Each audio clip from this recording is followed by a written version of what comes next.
નમસ્કાર મિત્રો, વિડીયોમાં તમારું સ્વાગત છે। તો મિત્રો, અત્યારે હાલની ખૂબ જ મોટી અને દુઃખદ ખબર સામે આવી રહી છે। તો મિત્રો, તમને જણાવી દઈએ કે જાપાનમાં ગઈકાલે રાત્રે આવેલા 7.5ની તીવ્રતાના ભૂકંપથી લોકો હજુ પણ પીડાઈ રહ્યા છે। ભૂકંપ બાદ જાપાનના દરિયાકાંઠાના વિસ્તારોમાં પણ સુનામી આવી।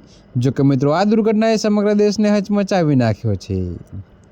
જી હા મિત્રો, તો તમને વધુમાં એ પણ જણાવી દઈએ કે જોકે મિત્રો, મળતી માહિતી પ્રમાણે જાપાનના વડાપ્રધાન સનાઈ તાકાઇચીએ એક ઇમરજન્સી ટાસ્ક ફોર્સની રચના કરી છે। તો જાપાનમાંથી તૂટી પડેલા રસ્તાઓથી લઈને ક્ષતિગ્રસ્ત ઇમારતો સુધીની આઘાતજનક તસવીરો સામે આવી રહી છે।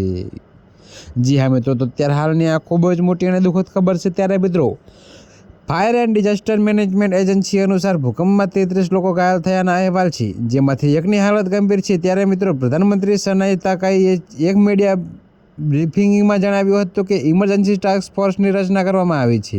ત્યારે મિત્રો, લોકોના જીવન અમારા માટે ખૂબ જ મહત્વપૂર્ણ છે અને અમે તેમને બચાવવા માટે શક્ય તેટલું બધું કરીશું।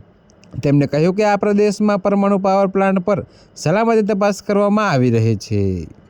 જી હા મિત્રો, તો અત્યારે હાલ માટે આટલું જ। મળીશું નવી અપડેટ સાથે। અને જો તમને અમારા વિડીયો પસંદ આવતા હોય તો વિડીયોને લાઇક, કોમેન્ટ, શેર અને અમારી ચેનલને સબસ્ક્રાઈબ કરવાનું ભૂલતા નહીં મિત્રો।